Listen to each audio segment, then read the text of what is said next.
Welcome back to Gear Up Windows YouTube channel. In this video, we will guide you on how to enable or disable Microsoft Defender real-time protection in Windows 11.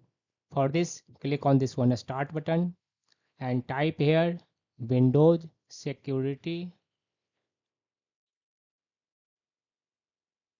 In the search results, click on this one Windows Security option.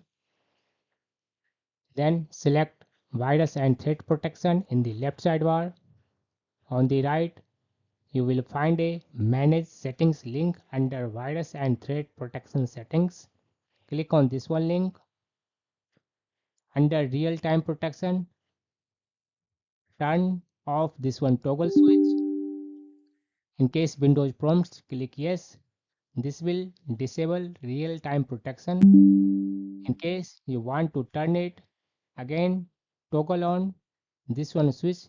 This will enable real time protection on your Windows 11 PC.